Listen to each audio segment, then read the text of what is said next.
Well, let's turn now to the opposition, and with their thoughts on Parliament's return, we're now joined by the Conservative House Leader Andrew Scheer and the NDP House Leader Peter Julian. Hello to both of you. Hi there. Hi. Listen, Mr. Scheer, I'll start with you because your leader used his first question today to ask about the Prime Minister's Christmas vacation. Why, given all the affordability concerns being expressed by Canadians, why would that be the first question out of Mr. Poilievre's mouth? Well, it's a demonstration of just how out of touch and arrogant Justin Trudeau is and what a massive hypocrite he is. You know, he's imposing a carbon tax with plans to quadruple it, making air travel and road travel by car more expensive. And he jets off to a Jamaican vacation, which he has trouble telling the truth about whether or not it was free or he paid for it or someone else gave it to him. And meanwhile, Canadians are cutting back. Justin Trudeau had the audacity to say that he spent his Christmas vacation just like most Canadians visiting friends. Well, most Canadians don't do that. And not only that, but he emitted hundreds of tons of carbon dioxide into the atmosphere with his high-flying, high-carbon hypocrisy. Meanwhile, that carbon tax is driving up grocery prices. It's driving up the cost of home heating. So the point that we made today was while Justin Trudeau is immune from all the terrible consequences of the policy that he's imposing on Canadians, Canadians are still struggling just to put food on the table and keep the thermostat at a comfortable level. Mr. Julian, what do you make of that focus? Because your party used this first day to call for an emergency debate over homelessness. Yes, absolutely. And that's why Jagmeet Singh and the NDP are going to continue to push for measures that actually help Canadians. The Liberals have not done very much at all, except where the NDP has forced them to put into place dental care protections in the Competition Act. So Loblaws and these other big chains and can actually stop the food price gouging that has hurt Canadians so many times going to groceries. The grocery rebate, the affordable housing, the anti-scab legislation, these are all things that the NDP has actually forced the government to do. And so we believe very strongly that in this time, what we need to do is ensure that Canadians are getting the supports that they need. And as far as the gifts are concerned, we echo the concern around gifts, whether it's $80,000 Prime Minister going off on a trip to Jamaica, or the $6,000 in champagne that was gifted by a far-right organization in Hungary to Conservative MPs. We need to clarify this issue of gifts because, quite frankly, I don't think it passes the nod test for any Canadian. Mm-hmm. Now, Mr. Scheer, your leader says he'll be working to finally get C-234 passed, which essentially is this carbon carve-out for farmers. What can we expect to see on that front?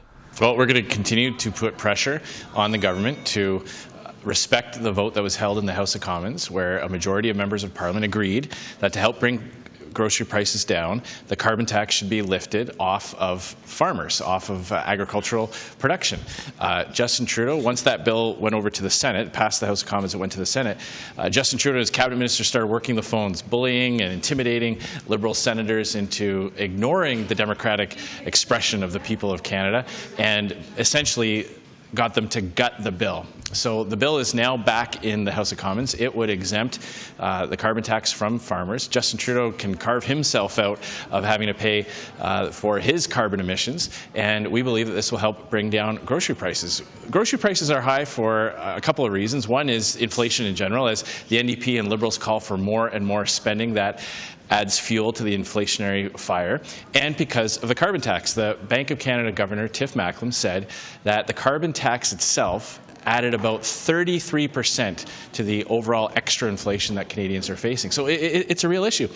One of the saddest things you see these days is when you go to a grocery store and you see people who are well-dressed, who clearly have incomes and have jobs, and they pick up a package of beef and they stare at it for a few moments, and then they put it back because they just can't afford it anymore. You're seeing that time and time again. Families going to food banks for the first time. So our message to the government is have some mercy on those Canadians facing that hardship. Let's take the carbon tax off of farmers so that food prices can come down. Mm-hmm. Mr. Julian, how do you react to that when you hear Mr. Scheer talk about your party being a part of the inflationary problem in this country right now? when Canadians get access to dental care, seniors, people with disabilities, families with kids under the age of 18, that they'll finally have access to dental care. Affordable housing that was a colossal debacle under the Conservatives. We lost 800,000 affordable housing units, 200,000 under Justin Trudeau's government. The NDP has finally forced investments so that we're starting to build affordable housing again. Anti-scab legislation, all of these things make a difference. Now, the reality is, Galen Weston was even trying to jack up the price on expiring food, cutting the discount that applies to people and that a lot of seniors and others rely on to purchase their food. And we had, both under the Conservatives and Liberals, no action taken to rein in what have been often record profits by these massive conglomerates that run our grocery stores. And it's Jagmeet Singh and the NDP that stepped up and has pushed the government, forced the government to put in place increased protection for consumers. So Canada is finally joining other countries that protect consumers from the food price gouging, and we're seeing in a lot of other industries as well. The CEOs should not be allowed to indiscriminately gouge Canadians, and the NDP is the only party that has stood up against that. If I could just address the housing issue, because Mr. Julian just said something that was completely false. When Pierre Poilievre was minister responsible for housing, housing prices were half. New home prices were half of what they are now. Rents were half of what they are now. It used to be that families, homeowners would take 25 years to pay off their mortgage. Now, under Justin Trudeau, it takes them 25 years just to save up for the down payment. So when Conservatives were in power, more Canadians were able to afford the homes they were renting, or the apartments they're renting, or the homes they were planning on purchasing. When the government, and this is Chrystia Freeland's own words, when the government pours inflationary fuel on the fire, it makes prices go up, and the Bank of Canada has to hike interest rates to fight that. I know people, we used to talk about trying to help people move out of their parents' basement.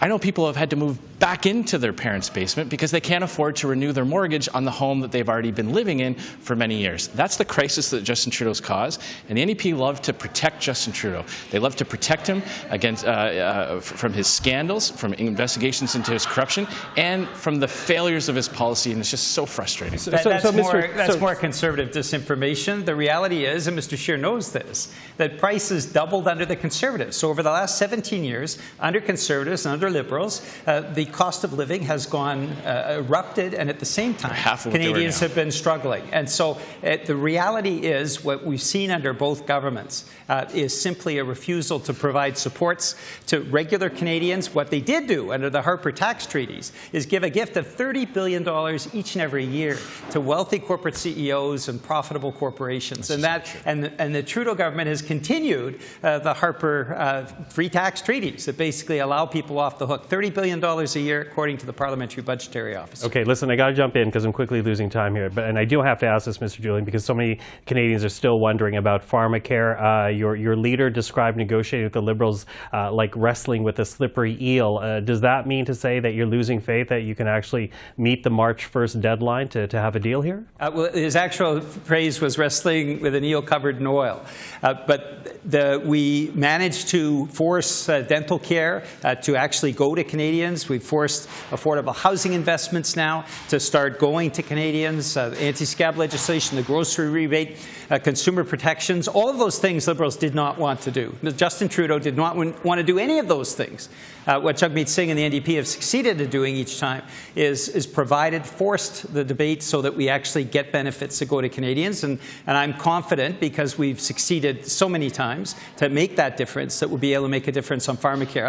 I have constituents that are paying up to $1,000 a month in heart medication. The Canadian Nurses Association talks about the hundreds of Canadians that die every year because there's no pharmacare. We need to put pharmacare in place for Canadians. Okay, well, sorry to say we're out of time, Mr. Scheer, Mr. Julian, but the good news is, hey, we're back. We'll speak again. But for this evening, thank you to the two of you.